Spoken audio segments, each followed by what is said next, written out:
Good evening, good afternoon. Dati po akong mayroong piso wifi. Dahil nga po hindi na ito gana-gana. Naghanap ako ng bibili kahit mura lang po ito. Kasi hindi ko na po maalala ang password ito. Sayang po. PLDT. Pwede lang akong lagyan ng SIM card. Hindi ko na po mapagana. Kasi nga po lumakas po ang signal ng may linyang mga internet, yung mga cable internet, malakas po dito sa isla. Kaya yung mga ganitong prepaid hindi na po naghanap.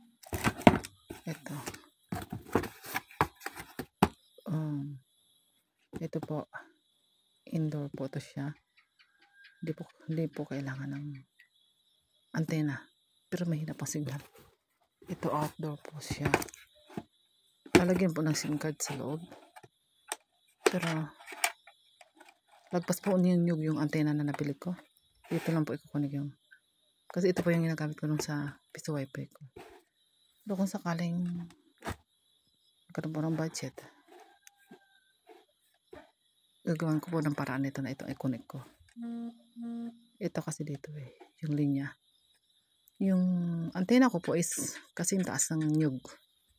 Yung wire mahaba, tapos antena siya. Ito. Tapos, ito never ko pong intinda. Never ko po siyang nagamit. Bili ng pang internet lang. Pero hindi ko talaga nagamit. As in, sambes, wala po talaga. Hindi po talaga sila gamit. Sayang. Kasi pwede ito, kung sino pag meron na akong, bala ko talagang lagay ulit ng piso wifi. I-repair ko na yung box ng piso wifi ko. Tapos, mag-apply na ako ng cable internet kasi malakas pag cable internet, malakas para malakas din ang kita sa piso wifi.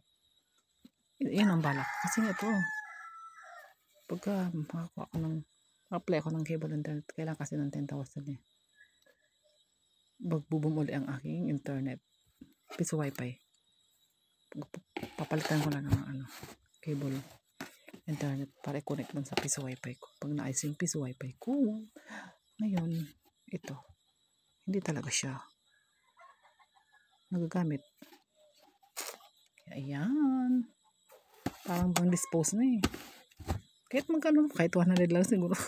Hindi ko na alam paano po ito madidispose. Kasi sayang Tagaga na po, may antena po yan. Mahal po yung antena nito. Maabot ng 1.8 yung antena.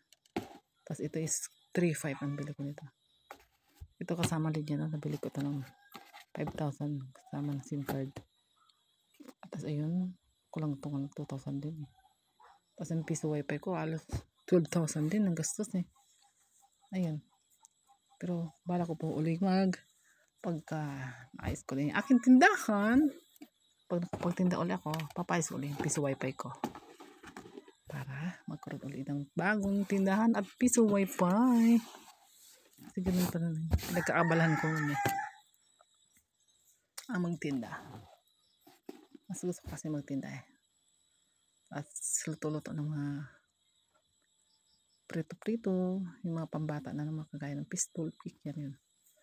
Yung dati kong ginagawa dito sa bahay. Yan. Bye.